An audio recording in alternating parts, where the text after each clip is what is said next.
So before we start the high-level segment, I would like to welcome some leading non-state actor voices on stage to showcase the actions already underway in the real economy to accelerate climate action and build the needed resilience. Therefore, I would like now to welcome Elizabeth Ndadala, immediate past president and board member of the Pan-Africa Farmers Organization and president of Eastern Africa Farmers Federation, also member of the advisory committee of the United Nations Food Systems Summit. Also Victoria Tauli-Corpus, executive director of Tepteba and former United Nations Special Rapporteur on the Rights of Indigenous Peoples. And Mr. Paul Polman, fellow chair and founder of Imagine. Please join me to stage to the theme of nature's place in the race to zero emissions.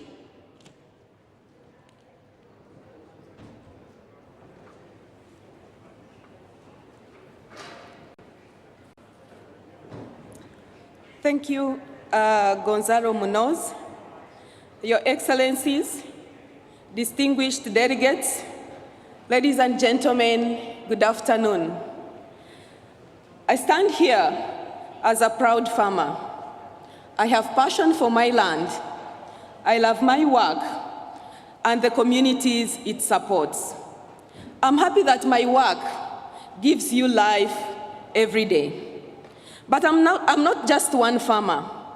As already introduced, I'm the president of Eastern Africa Farmers Federation and the board member representing women at the Pan-Africa Farmers Organization. So I carry the message of over 80 million smallholder farmers. We feed over 800 million people. We give you the food to live well, but often we can't live well ourselves. Our livelihoods are at the mercy of next season's yield. Our livelihoods are at the mercy of climate change. Too many of us go hungry every day. The suicide rate in farming is higher than any other sector, and it's rising every day. The global food system is heading towards collapse, if it's not yet collapsed. Agriculture occupies 40% of Earth's land surface. 25% of the land is degraded. Our soil is dying. It drives 25% of global emissions and 80% of the biodiversity crisis, affecting 3.2 billion people.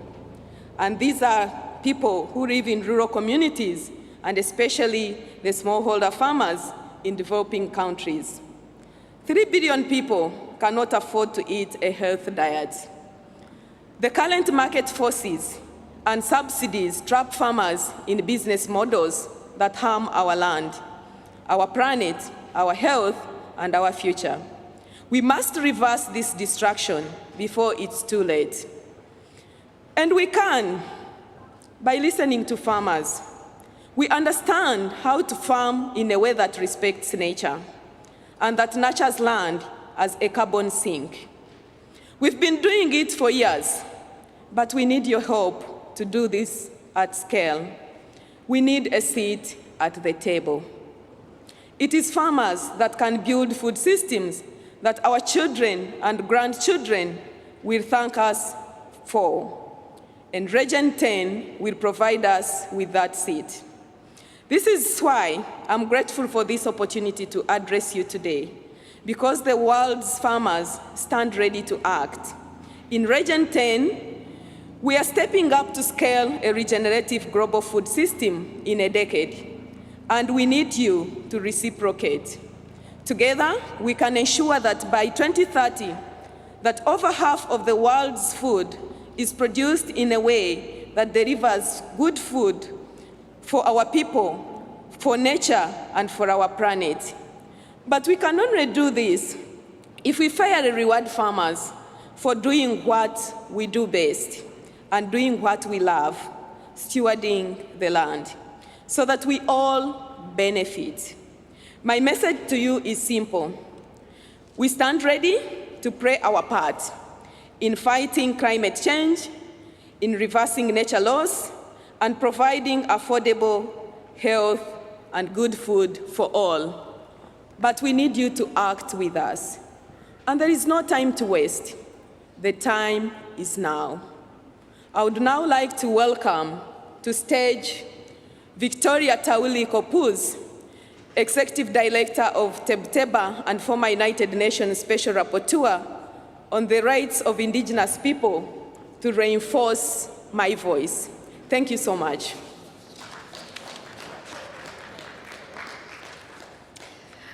Thank you, Elizabeth Madala, for your introduction. I am here to speak for the interests of 500 million indigenous peoples in over 90 countries, the unsung heroes that protect 80% of the world's remaining biodiversity. Where we still have forests and wetlands, it is because we protect this even when we are at the risk of being killed or criminalized. These places not only keep carbon on the ground, they help us remove it from the atmosphere. Protecting the rights of indigenous peoples is fundamental to our ability to mitigate and adapt to climate change and reverse nature laws. Industrial agriculture is encroaching into many of our territories, driving us from our lands, destroying our ways of life, and devastating forests and destroying the planet's biodiversity. 5 million hectares of forests are destroyed to grow commodities every single year, and 40 times more financial incentives are available for deforestation than to keep forests standing. It doesn't have to be this way. There is so much we can learn from indigenous peoples. Today's so-called superfoods such as quinoa, sweet potatoes, among others, are all indigenous varieties. We know how to grow food in ways that preserves the planet's natural capital. We've been doing it for millennia with practices such as terra preta in Brazil or Mexican chinampa systems that capture carbon, prevent flooding, and produce varied food all year round. We call it things like sumak kausay, good life in Quechua. Now you call it regeneration. They mean the same thing, working with nature, not against it. Though through Region 10, we can drive an agricultural transformation that respects the rights of indigenous peoples everywhere, a transformation that is inclusive, that leaves no one behind. My message is simple. Indigenous peoples stand ready to act. Our cultures, our ancestral knowledge and practices can play a vital role in building food systems that will protect and regenerate the natural world.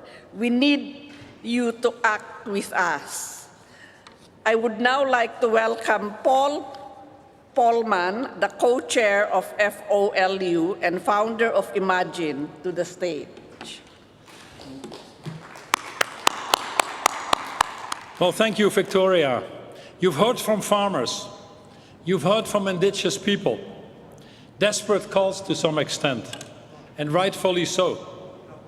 If you landed from Mars and saw the way that we produce food, you would not think that we have the right to call ourselves the most intelligent species. The way we produce food is ruining the planet, degrading the land, depleting scarce resources like water, becoming the biggest driver of climate change, undermining our health, and as you just heard, ruining livelihoods. We actually seem to like it, as we're subsidizing this destruction to the tune of $1 trillion a year.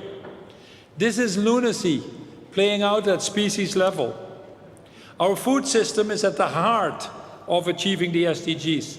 It simply isn't possible to keep 1.5 degrees alive if we don't halt and reverse nature loss, or we cannot deliver the global goals unless we act now to radically transform our food and land use systems.